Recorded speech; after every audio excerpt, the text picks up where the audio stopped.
오늘부터 새로운 내용으로 동영상을 만들어 보도록 하겠습니다.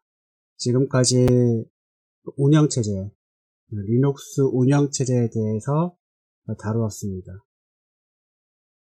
근데 이렇게 리눅스 운영체제를 배워서 어디다 쓰려고 그러느냐? 이게 이제 주로 목적이 되는 거겠죠. 물론 이제 리눅스 자체를 데스크탑으로 쓰시는 분도 계시겠지만, 제가 항상 동영상을 만들면서, 리눅스 운영체제에 관련된 동영상을 만들면서 이거는 이제 서버를 위한 거야, 뭐 이런 식으로 계속 얘기를 해드렸습니다. 그러다 보니까 리눅스 서버를 이렇게 뭐 잘 다뤄서 뭐 어떻게 할 거냐, 그런 어떤 목적이 있어야겠죠. 지금까지 그런 영상을 만든 이유 중에 하나는 실제로 이 리눅스를 가지고 밥벌이를 할 수 있다, 밥벌이를 하기 위해서 배운 거죠. 그럼 리눅스를 가지고 어떻게 밥벌이를 하느냐, 이게 이제 가장 큰 관건이 되는 건데, 제가 지금까지 리눅스를 가지고 밥벌이를 했던 그런 것들을 가지고 어떻게 했는지에 대해서 한번 그런 방향을 가지고 영상을 한번 만들어 볼 겁니다. 앞으로 만들어갈 영상들은 반드시 뭐 리눅스 운영체제만 국한되지는 않습니다.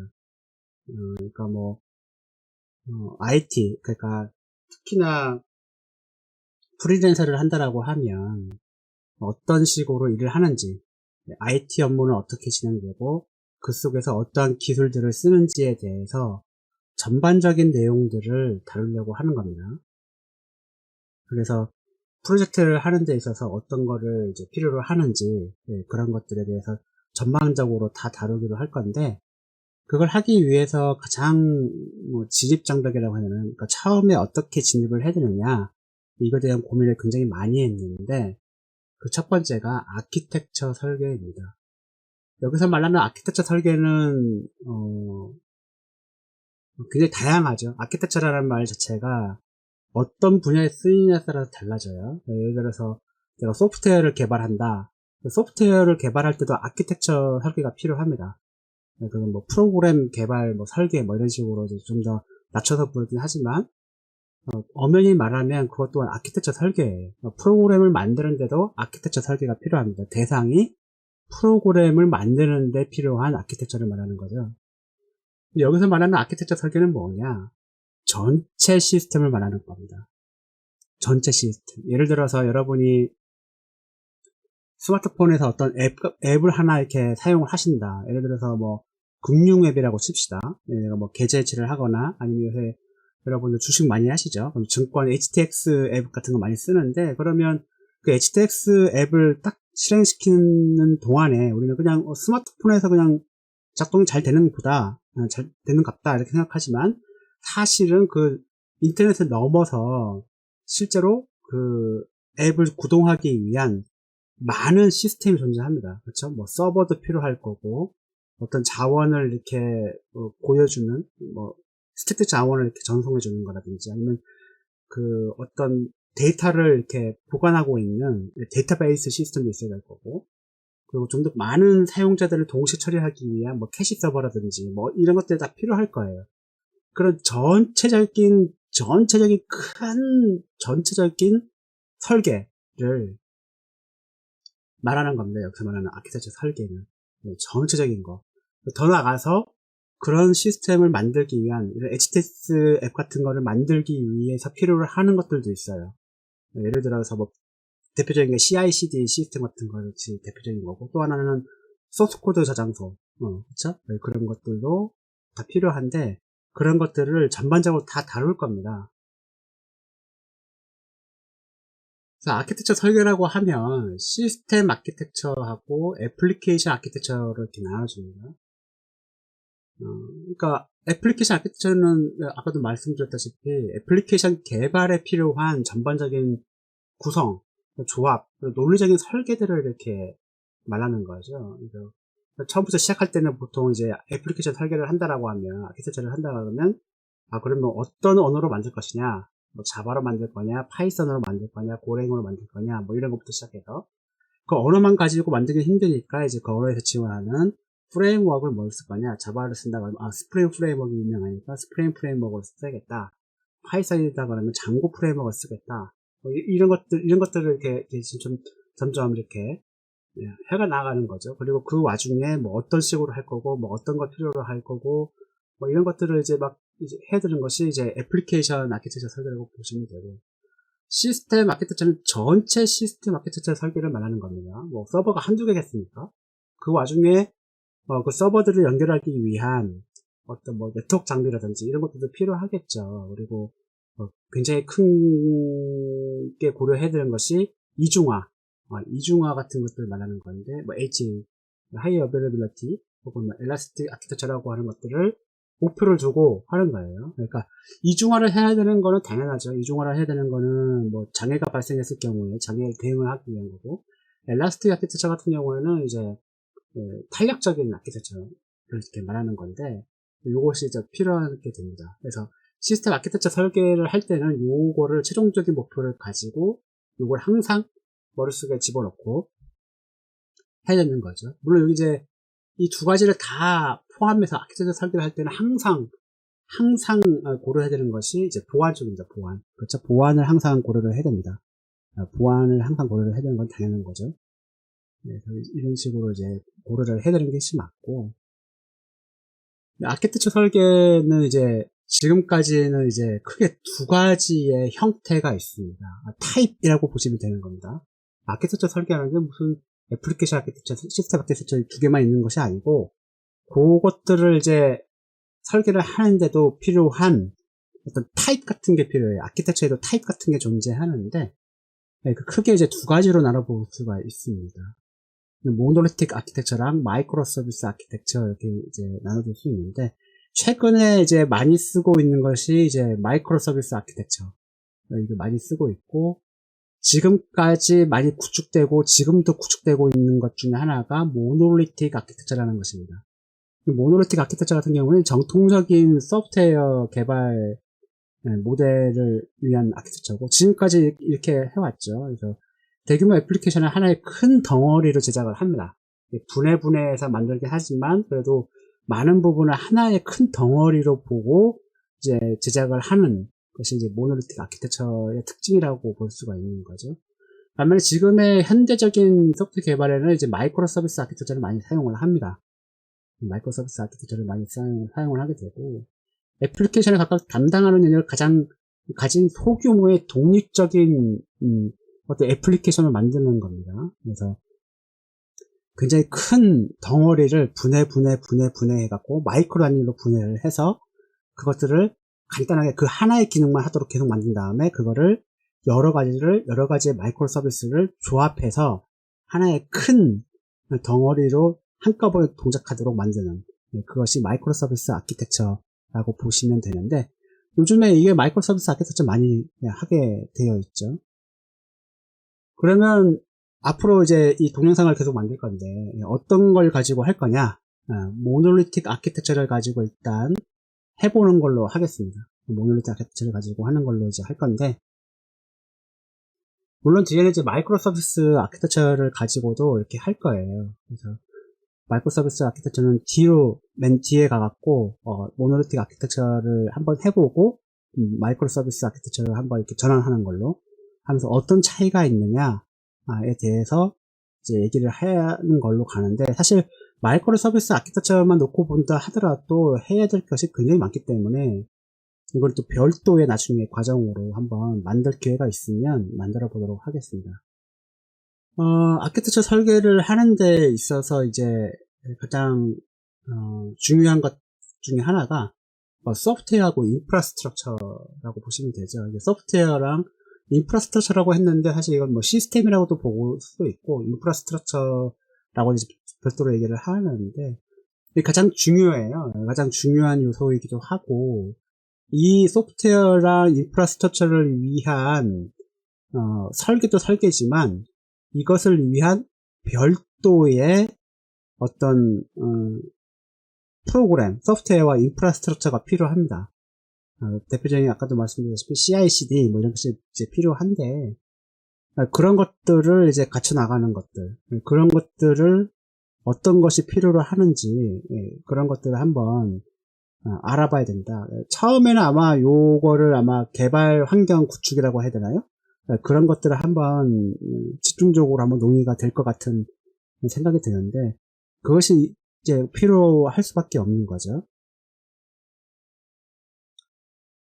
그러면 아키텍처 설계 중에서도 어떤 애플리케이션을 대상으로 할 거냐, 이게 굉장히 중요합니다.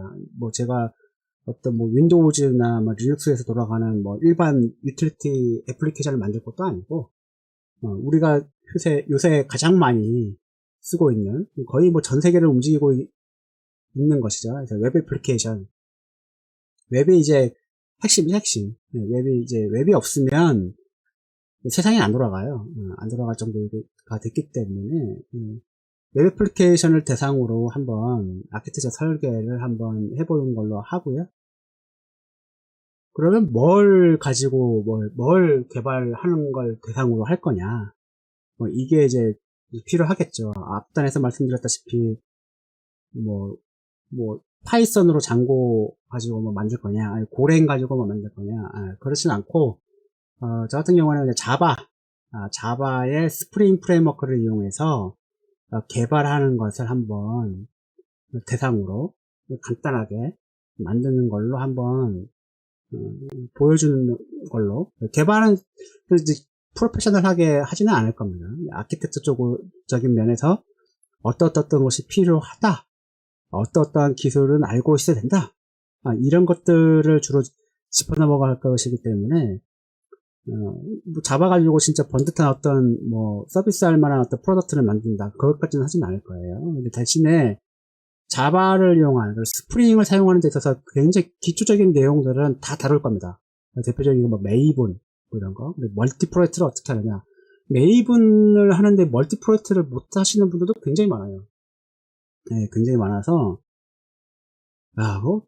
모르고 어떻게 그렇게 개발하시는지. 그래서 그런 것들도 다 다룰 겁니다. 빌드 어떻게 하느냐, 테스트 어떻게 하느냐, 심지어 로그백을 어떻게 다뤄야 될지도 모르시는 분 굉장히 많고, 그런 분들이 굉장히 좀 있죠. 그래서 아키텍처 설계라고 얘기를 했는데 전반적인 걸 다 다룰 거예요. 다 다룰 건데, 그러면 어떤 기술들을 필요로 하느냐, 이 정도의 내용을 거의 다 다룰 겁니다. 거의 다 다룰 거예요. 이 정도의 내용들을 거의 다 다룰 겁니다. 거의 다. 리눅스 있죠. JBoss EAP, 아파치 웹서버, 자바, MySQL 데이터베이스 시스템, 엔진엑스, 톰캣, 기트, 젠킨스, 깃랩, 앤서블, 스프링, 그레이들, 메이븐, 이클립스, VS 코드, 파이썬, 소나큐브, 그라파나, 프로메테우스, 인플럭스DB, 그라파나 럭키, 이런 것들이 적어도 다 알고 있어야 되는 부분입니다. 어떻게? 자바 프로젝트를 한다라고 하면 이 내용들을 어느 정도 다 알고 있어야 된다. 물론 자바 프로젝트를 하면서 앤서블 같은 거 몰라도 됩니다. 앤서블 이런 거 알 필요가 없죠. 앤서블 이런 것들은 알 필요가 없는데, 이거는 인프라스트럭처 부분인 거죠. 파이썬 이거 부분이죠. 마찬가지로 자바를 하는데 파이썬을 몰라도 돼요, 사실. 앤서블과 파이썬은 사실 OS를 위한 부분이라서, 이거는 이제 시스템 설계할 때에 필요로 하는 것들입니다. 나머지는 이 정도는 다 알고 있어야죠. 이 정도는 알고 있어야 좀 자바 좀 한다, 이렇게 이제 하는 거고요. 이런 것들을 이제 가지고 뭘 할 거냐, 이런 걸 가지고 이제 개발을 막 합니다. OS는 리눅스 쓰고, 자바 가지고 막 개발하고, 이클립스 가지고 막 개발 막 한 다음에, 젠킨스로 빌드를 하고, 이렇게 하고, 기트에다가 저장소 막 돌리고, 커밋 날리고, 푸시 날리고, 사실 다 하죠. 다 하는데, 개발이나 인프라를 다루는 것들, 이런 것들이 어떻게 보면 IT, 여러분이 9시까지 출근한다면 회사에 출근을 하죠. 그러면 IT 업무를 이제 하게 됩니다. 하게 되는데, 개발 업무나 이렇게 다 하게 되는데, 그냥 아무렇게나 하는 게 아닙니다. 그냥 아무렇게나 하는 게 아니에요. 어떻게 일을 하느냐? 어떻게 일을 하냐? 개발과 운영을 연결지어서 한다. 연결지어서 하게 되어 있어요.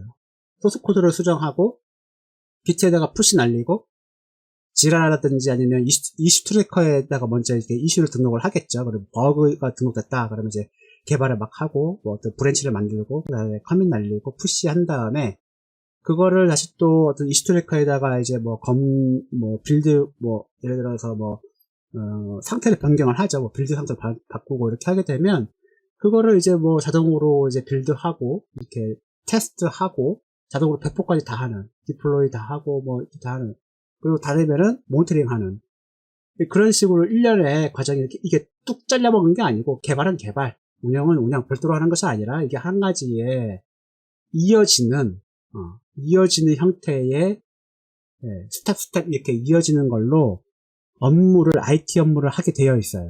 그게 이제 DevOps라고 부르는 건데, DevOps를 쉽게 말하면 뭐냐면 IT 업무예요. IT 업무를 어떻게 할 거냐? 뭐 개발도 업무, 뭐 시스템 모니터링 하는 것도 업무, 시스템을 구축하는 것도 업무, 다 IT 업무란 말이죠. 그거를 어떻게 할 거냐? DevOps로 한다. 그래서 내가 IT 쪽에서 뭔가 일을 하고 싶다라고 하면 어떻게 일을 하면 된다? DevOps로 일을 하면 된다. 그렇게 보시면 됩니다. DevOps 하게 되면 뭐 개발과 운영을 동시에 한다. 딱 개소리고, 다 싫다는 얘기고, 큰 틀에서 놓고 본다면 IT 업무를 어떻게 한다? DevOps로 한다. 이렇게 보시면 되는 거예요. 그래서 요것도 한번 어떻게 하는 건지 한번 이제 보여드리도록 할 거고요. 물론 당연히 이거 다뤄야 될 문제예요. 다뤄야 될 문제고. 자, 이제 시작을 한번 해보면, 제일 먼저 여러분이 그러니까 허브를 파이라고 생각을 하세요. 뭔가 만들어야 돼. 네, 뭔가 만들어야 돼. 여러분이 프로젝트 딱 투입됐어요. 됐는데 아무것도 없어. 아무것도 없다라고 한다면 여러분들이 뭘 먼저 지정을 해야 되냐? 인프라를 생각을 해야 되냐, 인프라를.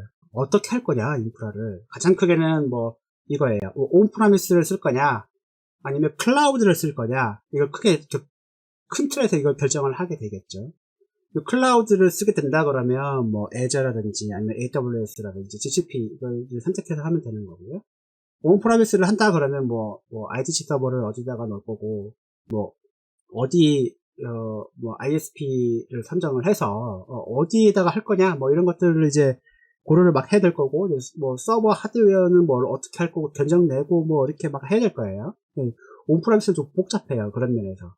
클라우드를 쓴다라고 하면 그냥 뭐 클릭 몇 번으로 타입 생성해서 하면 되는 거니까. 근데 온프라미스를 하게 되면 뭐 서버를 뭐 HP 걸 쓸 거냐, IBM 걸 쓸 거냐, 뭐 견적을 어떻게 내야 되고, 뭐 어떻게 해야 되고, 어느 서버에다가 어느 IDC 서버에다 갖다 놔야 되고, 뭐 회사 있는 데는 어떻게 해야 되고, 뭐 계산할 게 너무 많아. 온프라미스는 그래서 너무 힘들어요. 너무 힘든데, 그래서 다 클라우드를 쓰는 게 가장 쉽죠. 근데 클라우드를 쓰든 온프라미스를 쓰든 그런 거 다 떠나서 OS를 뭘 쓸 거냐가 최초로 이제 결정을 해야 되는 그런 상황이 오게 됩니다. OS는 당연히 리눅스를 써야겠죠. 리눅스를 쓰는데 리눅스에도 배포판이라는 개념이 존재하죠. 배포판에는 말씀드렸다시피 뭐 우분투 많이 쓰고요. 그 다음에 레드햇계를 많이 씁니다. 많이 쓰는데, 그러면 우분투를 써도 상관은 없어요. 우분투를 써도 상관없는데 레드햇 계열을 좀 많이 써요. 왜 그러냐? 금융권 프로젝트를 해보면 압니다. 금융권 프로젝트 가면은 100이면 100 다 레드햇 계열이에요. 레드햇 계열이 아니라 그냥 레드햇이에요. 레드햇 그냥 엔터프라이즈 리눅스 그냥 씁니다.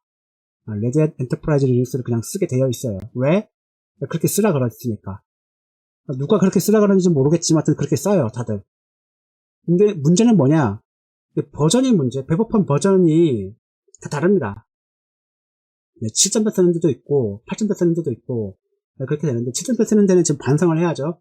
왜냐면 레드 엔터프라이즈 리눅스 7.0을 쓴다, 7.3을 쓴다, 되게 심각한 겁니다.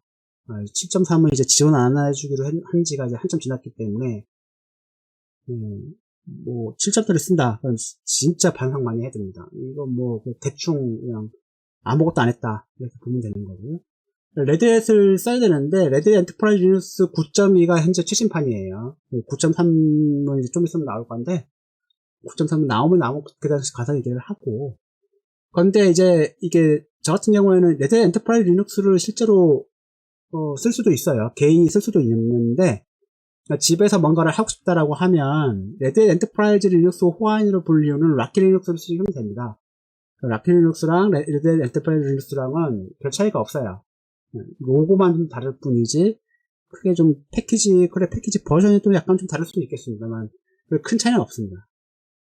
큰 차이는 없어서 이번 영상에서는 라키 리눅스 9.1을 가지고 다 할 겁니다. 다 할 거고요.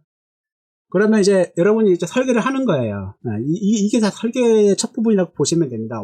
운영체제를 뭘 쓸 거냐? 윈도우즈를 쓸 거야? 리눅스를 쓸 거야? 이런 거 결정하는 거 다 설계의 시작인 거죠. 그래서 결정이 난 겁니다. 라키 리눅스 9.1을 쓰기로 했다. 이렇게 결정이 난 거고요. 그러면 OS를 대체 어떻게 설치를 할 거냐? 이게 이제 가장 큰 문제예요. 라키 리눅스 9.1을 선택을 했다라고 하면 OS를 어떻게 설치를 할 거냐? 이게 가장 큰 문제가 됩니다. 여러분이 클라우드를 선택을 했다라고 한다면 클라우드에 가면은 AMI라고 그래갖고 이제 그거를 지정하게 되어 있죠. 미리 이제 되어져 있는 이미지를 가지고 이제 부팅해서 쓰는 건데 거기에 보면 굉장히 많은 것들이 인스톨 된 상태에서 AMI가 많이 구워져 있죠. 근데 진짜 땡판, 허허벌판에서 시작을 하는 거라서 저는 어떻게 선택을 하느냐, 미니멀 인스톨레이션, 그러니까 미니멀 설치된 AMI나 아니면 설치를 한다라고 하면 최소 설치, 레드햇 설치할 때 보면 미니멀 인스톨레이션이 있습니다. 기능이 미니멀로 해갖고 설치할 수 있는 거, 요걸로 설치를 하는 것을 첫 번째 기준으로 잡을 겁니다. 미니멀 인스톨레이션을 하셔야 돼요. 왜? 보안 때문에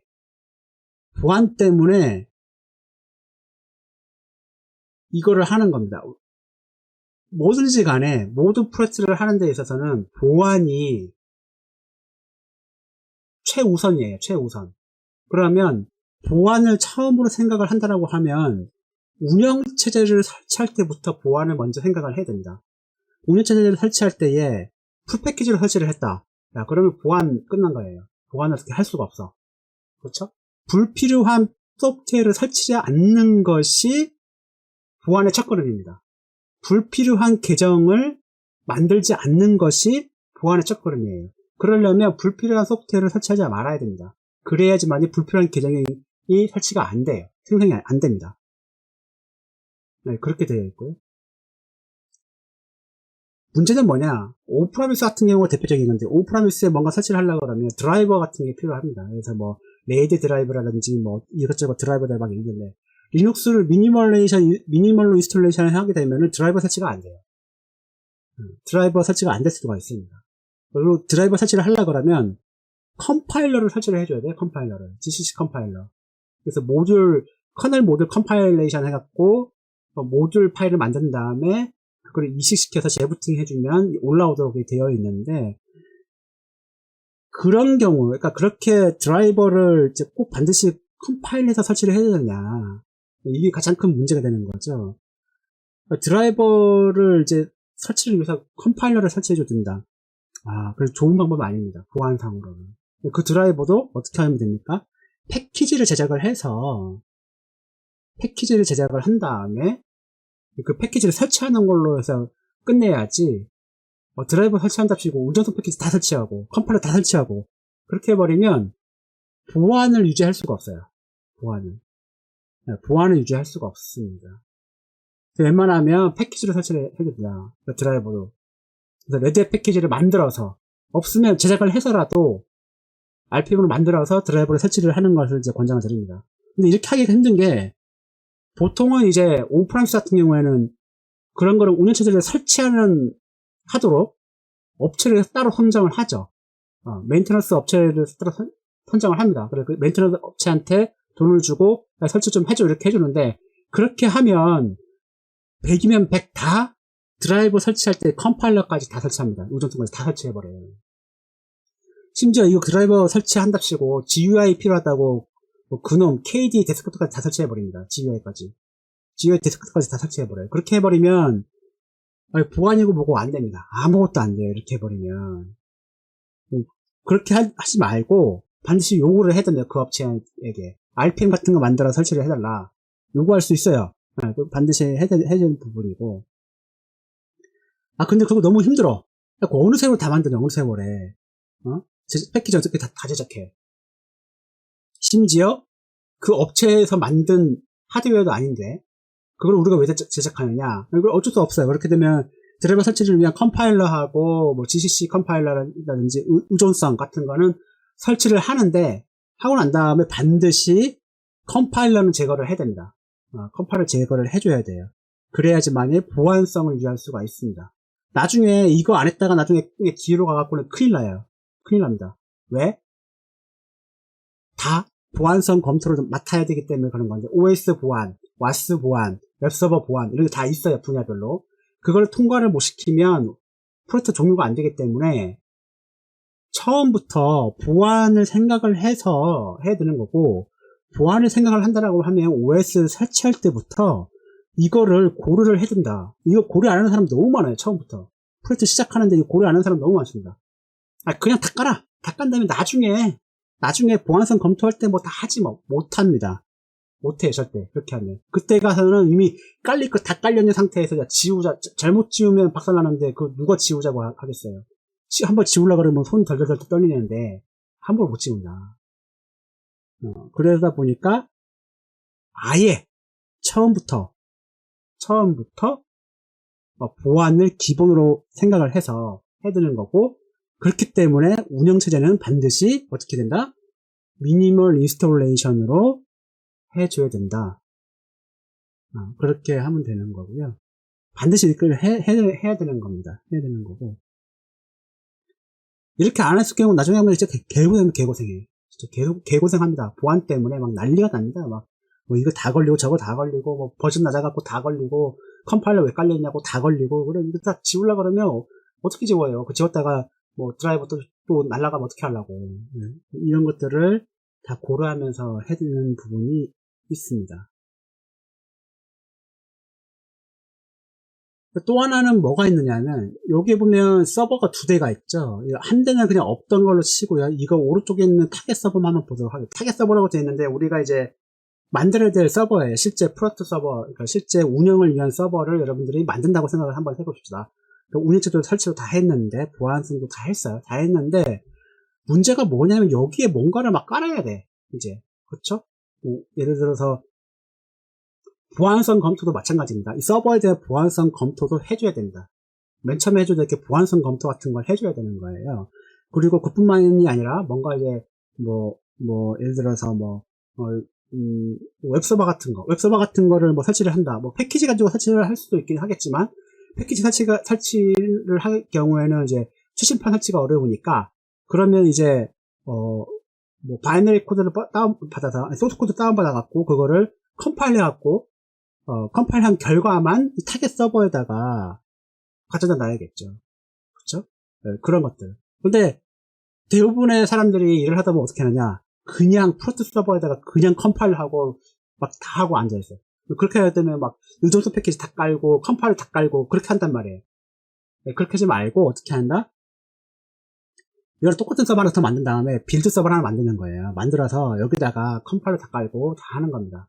다 여기다가 할 거 다 하고, 필요로 한 파일만, 결과 파일만, 바이너리 파일만 떼갖고 여기로 옮기는 거죠.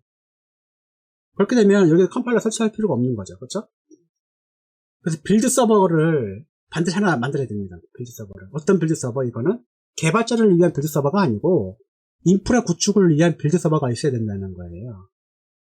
이거 진짜 필요한데, 이거 일하면서 거의 이 빌드 서버 만들어주는 경우가 거의 없어요. 개발자들을 위한 빌드 서버는 만들어줍니다. 뭐 젠키스라든지 깔아야 되니까. 그러면 여기다가 메이븐이나 자바 이렇게 다 깔죠. 다 깔고, 예를 들어서